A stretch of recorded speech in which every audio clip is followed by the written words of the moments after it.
Eh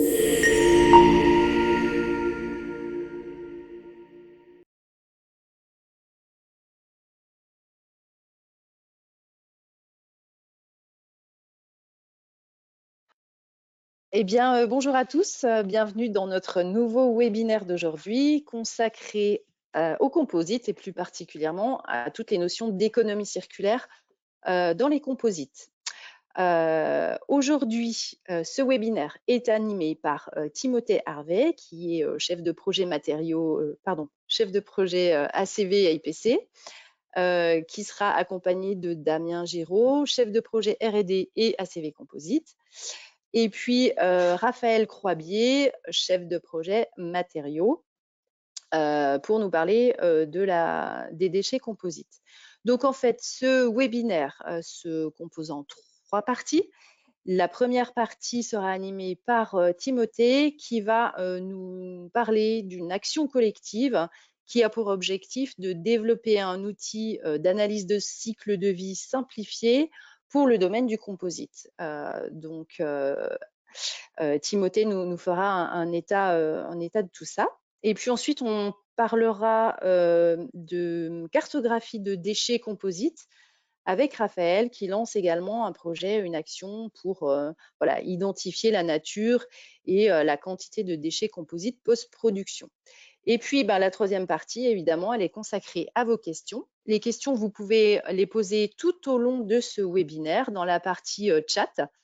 Et donc, nous les prendrons à la fin des présentations pour répondre en direct. Voilà, donc j'ai fini de parler. Je vais tout de suite laisser la parole à Timothée pour entrer dans le vif du sujet. Merci beaucoup. À tout à l'heure. Bonjour à tous. Alors du coup, l'économie circulaire dans les composites, pour ma partie, donc analyse de cycle de vie. Dans un premier...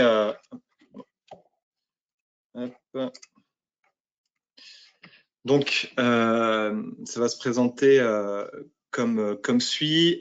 L'état des lieux réglementaires dans un premier temps. Ensuite, on parlera de l'outil d'analyse de cycle de vie à proprement parler. Ensuite, la partie collaboration. Ensuite, la partie collaboration, ce qu'on va vous demander, vous, côté industriel, et comment on va pouvoir collaborer entre IPC et vous. Et ensuite, je passerai la main donc à Monsieur Croibier sur la partie d'études des déchets industriels. Donc, en partie préambule, on va faire un bref rappel sur qu'est-ce que l'analyse de cycle de vie d'un produit. Donc, pour ceux qui ne sont pas familiers avec le terme d'ACV, donc l'ACV, ça consiste donc à répertorier toutes les étapes du cycle de vie d'un produit et ensuite de quantifier donc l'ensemble des flux entrants et sortants et de les lier aux impacts environnementaux. Donc ça, c'est bien l'objet de l'outil d'ACV. Donc là, on peut voir les différentes étapes du cycle de vie avec les différents flux. Donc quand on parle de flux, on va parler de déchets de production, d'émissions dans le sol, émissions dans l'air, consommation d'énergie, émissions dans l'eau. Donc ça, c'est l'ensemble des éléments qui sont mesurés. Et quand on parle d'impacts environnementaux, donc là, on parlera d'acidification de l'air, appauvrissement de la couche d'ozone, par exemple, ou encore l'épuisement des ressources non renouvelables ou la contribution à l'effet de serre. Donc l'outil d'ACV, il va faire le lien entre le produit et ses différents impacts environnementaux. La partie donc de Monsieur Croibier donc, se situera ici sur les déchets de production avec cartographie des déchets. Donc, pour la partie état des lieux réglementaires, donc comme vous le savez, il y a plusieurs initiatives qui sont émises là déjà d'un point de vue européen, avec le Circular Economy Plan qui a été lancé en 2015. De là est née la feuille de route pour l'économie circulaire, donc le FREC, en 2018. Et après, ça s'est déployé en un ensemble de directives, réglementations, lois, comme la loi AGEC, donc, qui a été promulguée le 10 février 2020, où donc cette loi a plusieurs missions. Donc elle se base sur les 7 piliers de l'économie circulaire. Et donc les principales parties vont être donc l'éco-conception, avec par exemple l'obligation d'incorporer des matériaux recyclés si les résultats d'ACV sont inférieurs. dans l'objectif aussi d'allonger la durée de vie des produits. Et on va avoir après aussi des obligations sur les filières de recyclage pour les produits mis sur le marché. Et ensuite, dans un deuxième temps, viendra aussi l'affichage environnemental, qui est pour l'instant expérimenté. Donc, on peut le voir sur le site de l'ADEME. Donc, c'est toutes les entreprises qui sont volontaires peuvent commencer à afficher une note environnementale. Et ils se sont donnés comme nombre d'années pour la période test de 5 ans avant de rendre ça obligatoire sur certains produits mis sur le marché. Donc, cette loi AGEC regroupe un ensemble d'éléments qui, pour y répondre, on va avoir besoin justement d'utiliser l'éco-conception et donc les parties d'outils d'ACV. On va aussi mentionner donc la partie REP, responsabilité élargie producteur. Donc, je le rappelle, qui est basée donc sur le principe pollueur-payeur. Donc, la REP, l'objectif, c'est la mise en place d'une écotaxe donc, qui permet de financer des éco-organismes qui vont être, eux, responsables de collecter. Ils vont être responsables aussi de la logistique, de la traçabilité, du démantèlement, de la dépollution et du traitement de fin de vie. Donc, on peut citer par exemple l'APER, donc pour la partie nautisme, ou écologique, qui a été nommé pour la partie ASL. Donc là, on peut voir à l'écran les différentes REP qui ont été lancées suivant les différentes années. Hop, en ciblant, donc il y a une partie des produits donc, qui utilisent justement des matériaux composites, donc qui sont directement ciblés par ces REP. Donc tous ces éléments, ça nous amène à nous dire que l'outil d'ACV va être un outil qui va devoir être utilisé par les différentes entreprises. Donc déjà dans le monde du plastique, dans le monde du composite aussi, pour justement anticiper ces différentes réglementations et pouvoir amener des solutions concrètes et prouvées scientifiquement. Donc l'intégration de l'outil d'ACV dans le processus d'éco-conception. Donc les entreprises donc, qui cherchent à intégrer l'environnement dans l'écologie, dans leur processus de décision, on va parler d'éco-conception. Donc on le rappelle pour les entreprises, les principaux enjeux de l'éco-conception du coup sont l'anticipation de la réglementation, les gains économiques et les réponses aux attentes du marché et des clients. Donc l'objectif c'est vraiment d'innover par l'environnement. Pour la partie l'ACV, ça s'intègre à d'autres outils qui existent, comme d'autres outils ou d'autres facteurs d'amélioration au niveau de l'environnement, comme l'économie de la fonctionnalité ou la symbiose industrielle. Donc, toutes ces entreprises qui veulent intégrer la partie environnement vont vouloir aussi, dans l'aide au niveau de l'éco-conception, dans l'aide, trouver un outil d'aide à la décision, donc l'ACV, dans l'objectif d'allonger la durée de vie d'usage, par exemple, essayer d'avoir un approvisionnement durable et ou mettre en place une partie recyclage. Donc tout ça dans l'objectif d'amener à une consommation responsable. Donc cet outil va pouvoir aider dans l'orientation des choix de conception pour pouvoir comparer des procédés ou des matériaux. Donc cet outil du coup, l'outil d'ACV, c'est un élément qui est assez central dans la partie conception qu'on va utiliser en amont pour orienter les choix. Donc au sein d'IPC, on a regardé un peu les différents outils d'ACV qui étaient présents sur le marché et on essaie de les classer en termes de simplicité d'utilisation et de robustesse des résultats. Donc là, on en a mis quelques-uns, la liste n'est pas exhaustive, mais on a remarqué du coup qu'il y avait un trou quand même.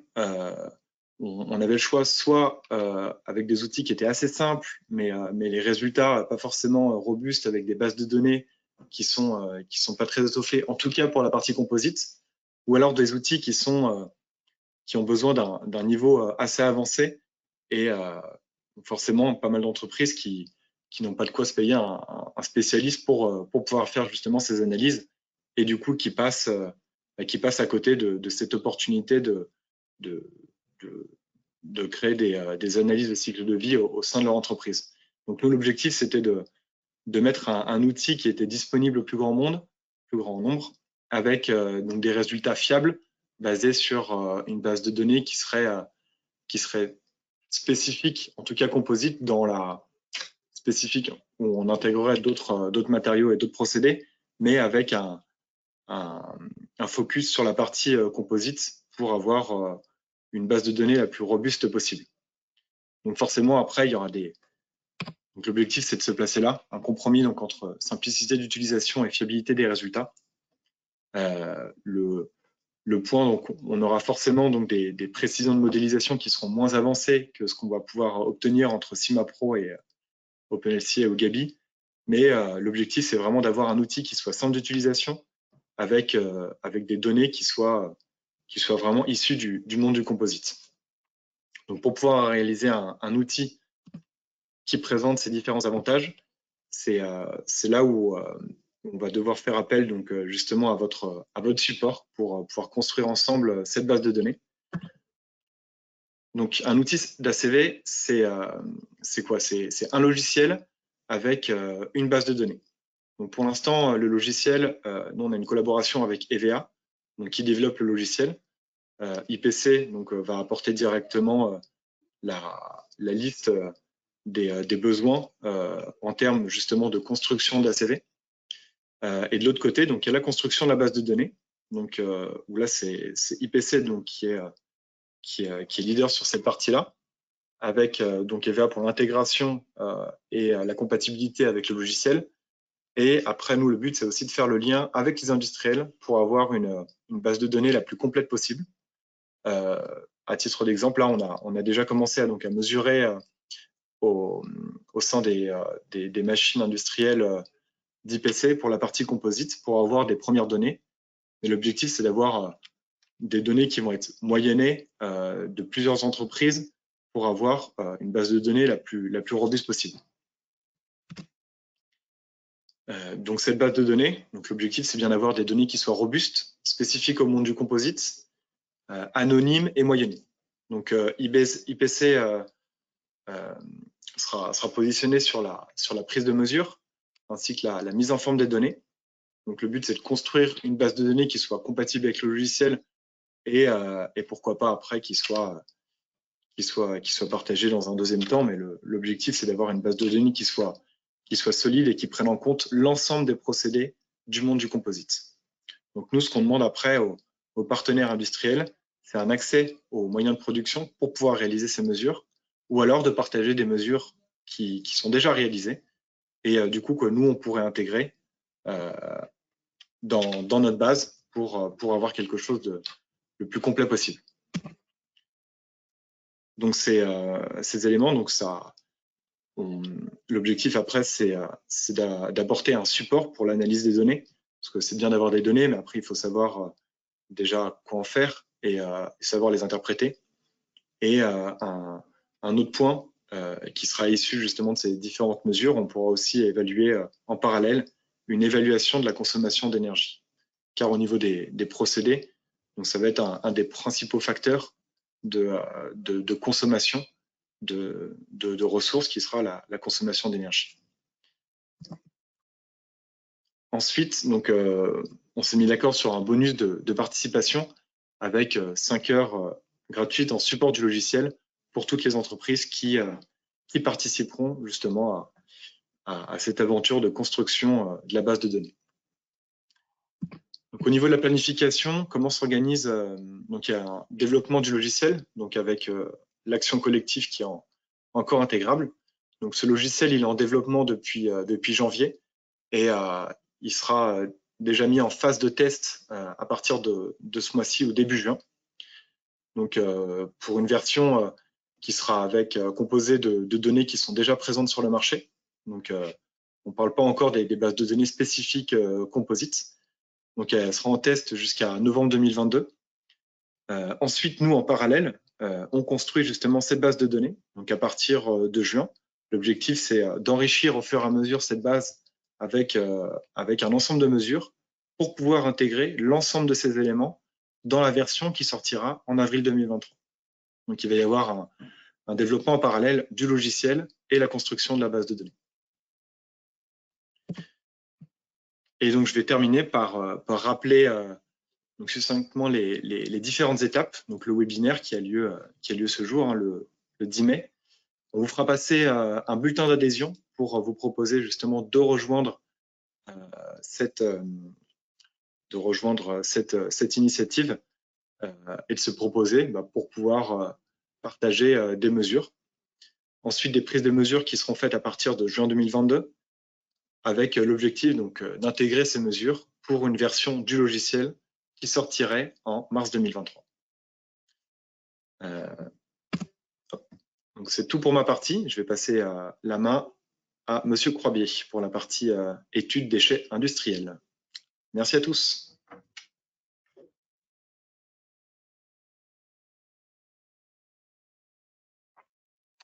Bonjour à tous, est-ce que vous m'entendez? Vous voyez mon écran? C'est tout bon, Raphaël. Parfait. Je vais juste enlever ça. Donc aujourd'hui, je vais vous parler un petit peu d'un projet que je mène avec mon collègue Romain Agoguet sur un projet qu'on a nommé POWAC pour Post-Industrial Waste Composite, donc qui vise à la cartographie des déchets composites post-industriels en France. Donc c'est un projet qui fait partie d'un groupe de projets chez IPC qu'on appelle Cité 3R, qui ont pour but d'accompagner les industriels dans l'adaptation dans les nouvelles REP pour une économie circulaire. Donc pour vous parler un petit peu du déroulé de la présentation, donc je vais commencer par reprendre quelques éléments de contexte et d'enjeux. Je vais vous parler ensuite des objectifs principaux de l'étude. On parlera ensuite des déchets qui sont concernés par cette étude. Et ensuite, on rentrera un peu plus dans le détail sur le déroulement du projet. Donc au niveau du contexte, comme vous le savez, il y a plusieurs éléments qui sont en jeu aujourd'hui.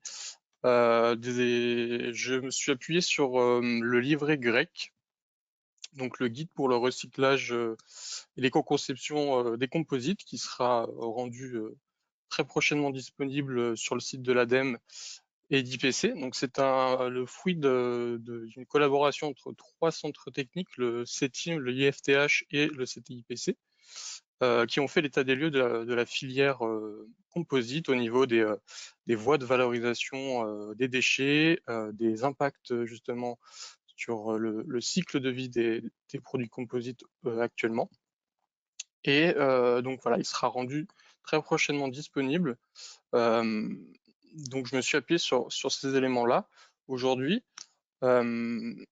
Donc comme vous le savez aujourd'hui, on a dans un premier temps un fort accroissement de la pression réglementaire avec par exemple le plan européen pour une économie plus propre et circulaire qui a donné lieu à la feuille de route française pour une économie circulaire. Donc ces deux plans ont pour but de réduire la consommation de ressources et la production de déchets. Ensuite, on a un besoin de prise en compte de la fin de vie des produits composites, de par la conception des pièces, également le développement de nouveaux matériaux ou de nouveaux procédés.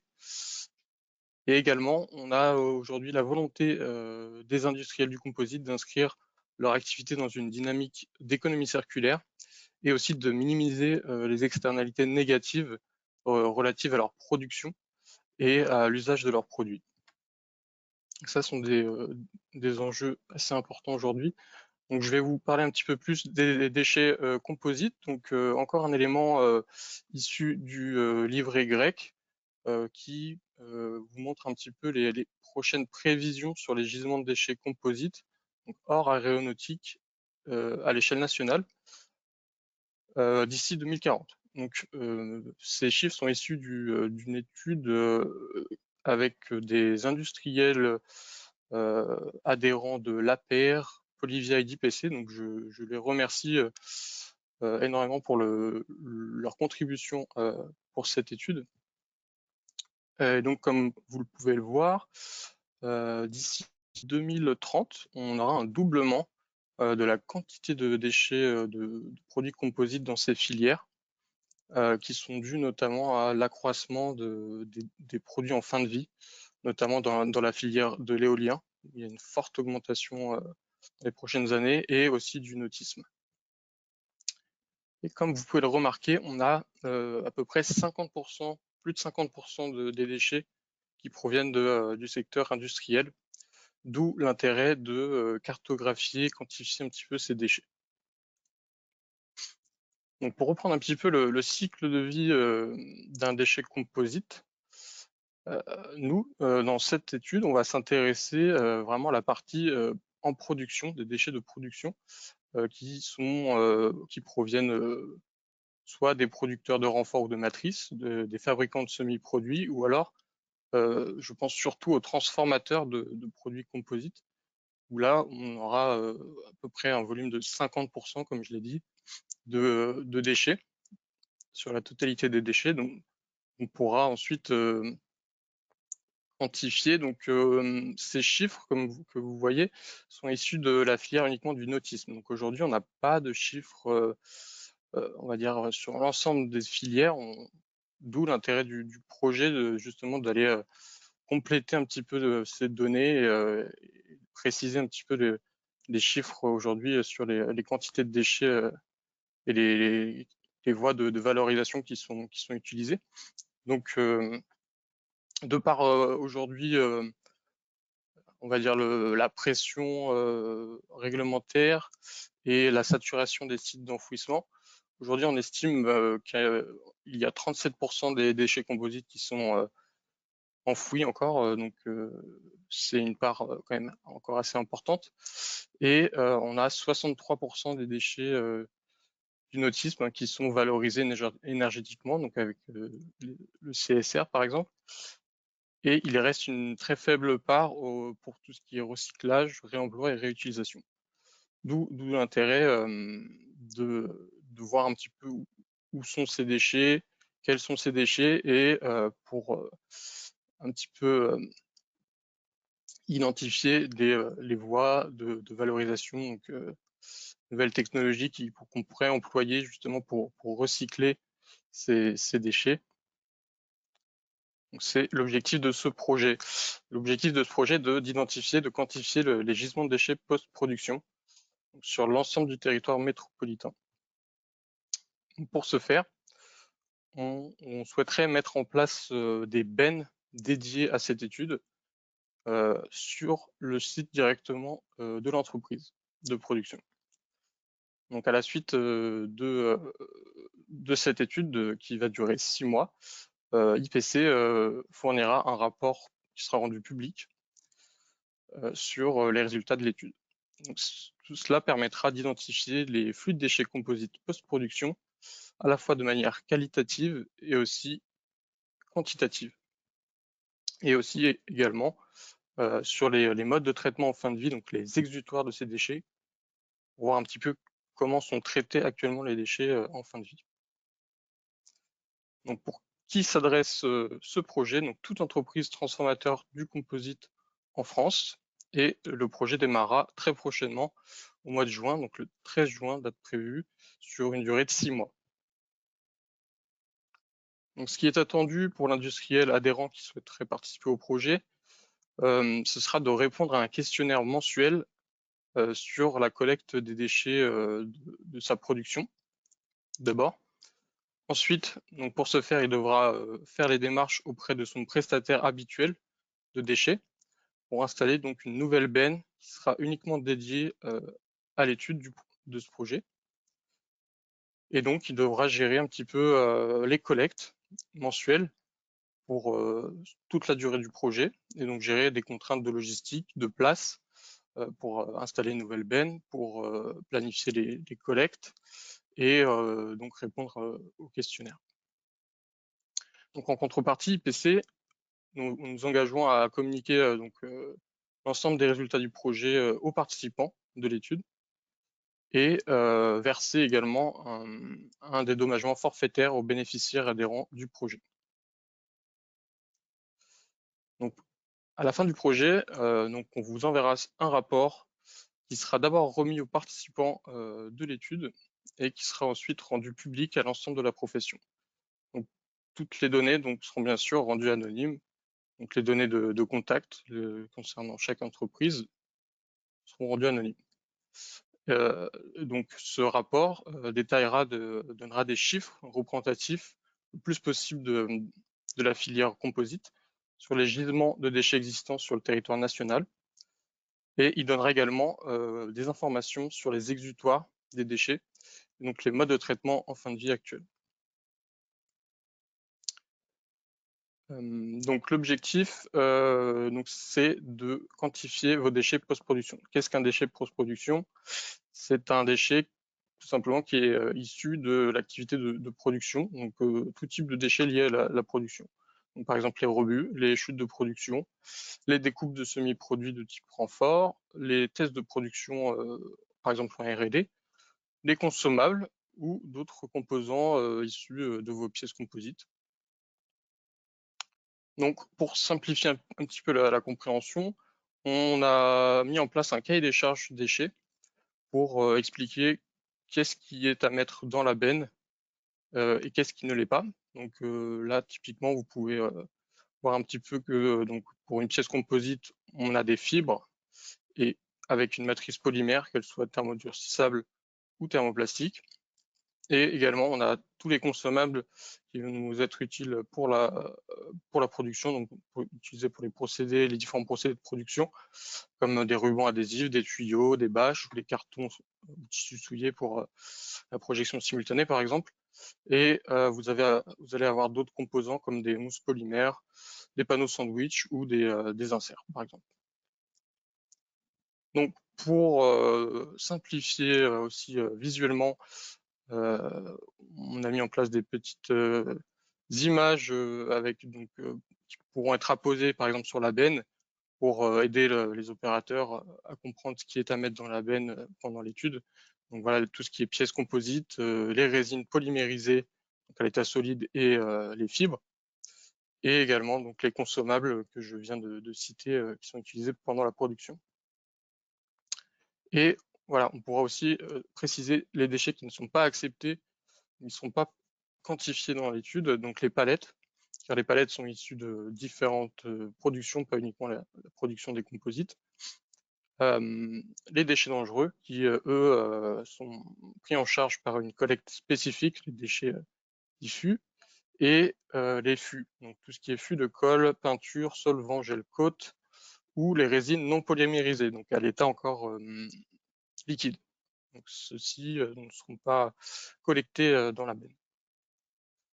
Donc si vous êtes intéressé, on va pouvoir parler un petit peu plus en détail du déroulement du projet. Donc aujourd'hui, au niveau du webinaire, nous sommes le 10 mai, et donc voilà, je vous présente un petit peu le projet, et on a prévu un début de collecte très prochainement, donc le 13 juin. Donc ça va arriver très vite, et une synthèse, la synthèse que je vous enverrai sera courant février 2023. Donc à la suite de ce webinaire, je pourrais vous envoyer un bulletin d'adhésion avec tous les détails administratifs, techniques du projet, les différents questionnaires qui vous seront adressés. Donc vous aurez déjà toutes les questions, le cahier des charges des déchets, tous les éléments, et vous pourrez signer, si vous êtes intéressé, ce bulletin d'adhésion et nous le renvoyer rapidement, donc avant la fin du mois, le 27 mai. Donc à la suite de la signature, vous pourrez commencer par un questionnaire de départ, en fait, sur des questions génériques concernant l'activité, les procédés utilisés, les matériaux, la gestion des déchets. Donc ça, c'est des questions assez génériques. Et dans un deuxième temps, nous, on vous demandera votre accord pour pouvoir contacter votre prestataire de déchets pour nous aller directement le questionner sur les modes de traitement en fin de vie, quels sont les traitements utilisés. Et donc ça sera fait en parallèle de l'étude. Donc pour revenir sur l'étude, le début de collecte est planifié normalement au 13 juin 2022 et pendant 6 mois. Donc il y aura 6 collectes mensuelles avec à chaque fois 3 éléments à nous renvoyer. Un questionnaire mensuel avec la nature et la quantité de déchets collectés. Donc un petit questionnaire avec des cases à cocher. Ensuite, un bon de levée. Donc le bon de levée, il va mesurer un petit peu la masse de déchets dans la benne à chaque fois qui est collecté. Et également la facture. Donc la facture va nous aider à avoir un petit peu le coût par kilomètre parcouru et par tonne de déchets en fait. Donc pour voir un petit peu quel est le coût que ça représente d'avoir différents déchets. Et donc ensuite, il y aura du coup à la suite des 6 mois un dédommagement qui vous sera versé à la fin de l'étude et la synthèse au mois de février 2023. Voilà, et tout cela dans le but de massifier les déchets, d'identifier les voies de valorisation afin d'augmenter les taux de recyclage, bien sûr, et de réduire l'impact des composites sur l'environnement et répondre également aux futures réglementations à venir. Je vous remercie de votre attention. Si vous avez des questions, vous avez mes coordonnées juste ici. Merci Raphaël. Merci Timothée. On a eu une question, sur l'ACV. Alors Timothée, est-ce que tu es en mesure, je t'invite à ouvrir ta caméra, ce sera peut-être plus sympa pour la partie questions. Est-ce que tu es en mesure de nous dire quel est le montant à régler en fait pour une entreprise qui souhaite s'engager dans la démarche de développement d'outils d'ACV? Ah, il y a du Larsen. Voilà, mais c'est Damien qui fait la réponse. Ton micro est fermé. Alors, je vais peut-être répondre du coup à cette question. Bonjour à tous. Donc, ce qu'il faut voir, c'est qu'aujourd'hui, rejoindre le projet de développement du logiciel d'ACV est ouvert à tout le monde, bénéficiaire ou non bénéficiaire. Que participer à la construction de la base de données, c'est ouvert également à tout le monde. À partir du moment où le logiciel d'ACV sera en ligne à partir de l'année prochaine, il sera normalement gratuit pour les bénéficiaires et avec tarif avantageux pour les non bénéficiaires, c'est-à-dire quelques centaines d'euros. Voilà. Donc, sachant qu'aujourd'hui, une ACV en minimum, quand on fait faire par un cabinet de prestations, c'est entre 10 et 20 000 euros. Là, ce sera quelques centaines d'euros pour un bénéficiaire et pour un non bénéficiaire, ce sera peut-être entre 1 000 et 2 000 euros. C'est affiner. Voilà. Sachant que ce sera un accès qu'on paiera une fois et qui permettra l'usage de l'outil sur une durée d'1 an à peu près. J'espère avoir répondu à la question. Je pense que oui, voilà, c'est un abonnement, à un outil sur une durée d'1 an renouvelable. Voilà, je pense que ce sera ce modèle-là. Moi, j'ai pas d'autres questions dans le chat. Voilà, je vous invite à les écrire si toutefois vous en avez. Est-ce que Damien, tu avais éventuellement des compléments d'informations à nous apporter par rapport à ce que Timothée a présenté, ou on est ultra complet?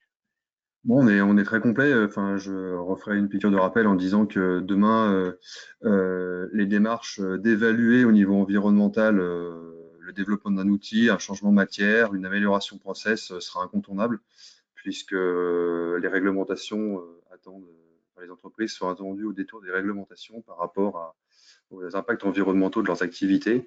Et donc, ça passe par la maîtrise des flux, la maîtrise des choix matières, la maîtrise des process, et qu'aujourd'hui, ce qui pouvait être jusqu'à maintenant une étude technico-économique, on pourrait parler plutôt d'une étude technico-éco.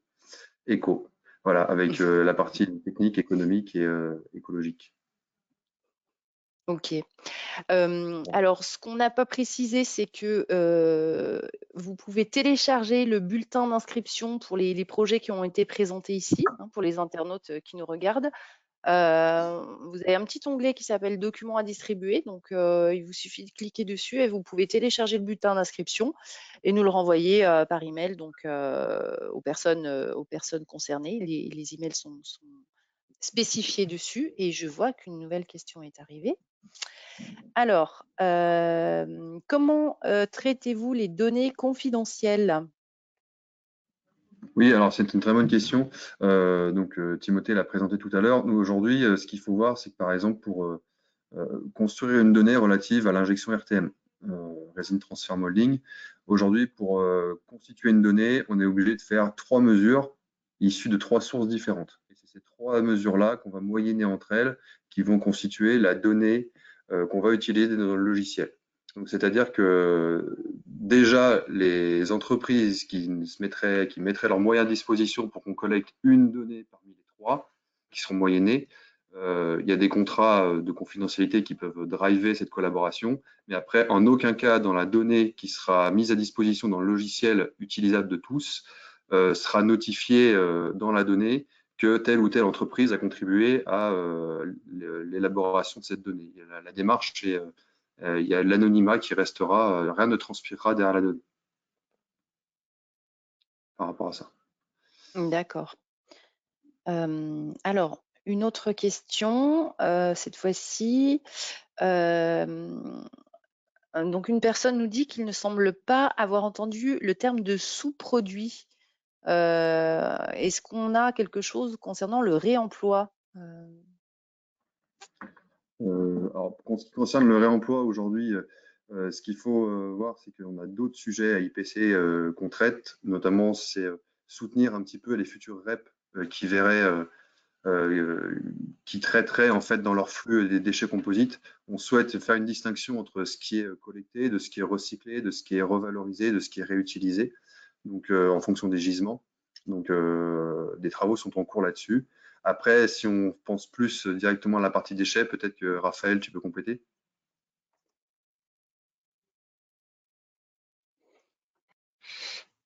Oui, pour ce qui est réemploi, aujourd'hui, ça va être assez limité.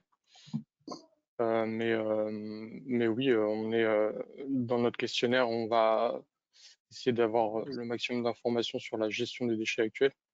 Et donc, pour essayer de voir un petit peu qu'est-ce qui est fait aujourd'hui dans les filières industrielles. Et donc, identifier déjà les initiatives qui seraient déjà présentes dans les entreprises. Après, concernant le logiciel ACV, puisque évidemment, quand on parle de tout le ACV, analyse du cycle de vie, on prend en compte également la fin de vie. Et dans la fin de vie des produits, l'avantage du logiciel qu'on est en train de développer, c'est qu'on pourra modéliser à terme la fin de vie. C'est-à-dire qu'on pourra soit se mettre dans le schéma classique où on incinère ou on enfouit tout, soit on attribue une partie de nos déchets à du réemploi et dans ce cas-là, on aura la possibilité d'évaluer dans quelle mesure cette démarche est vertueuse ou pas.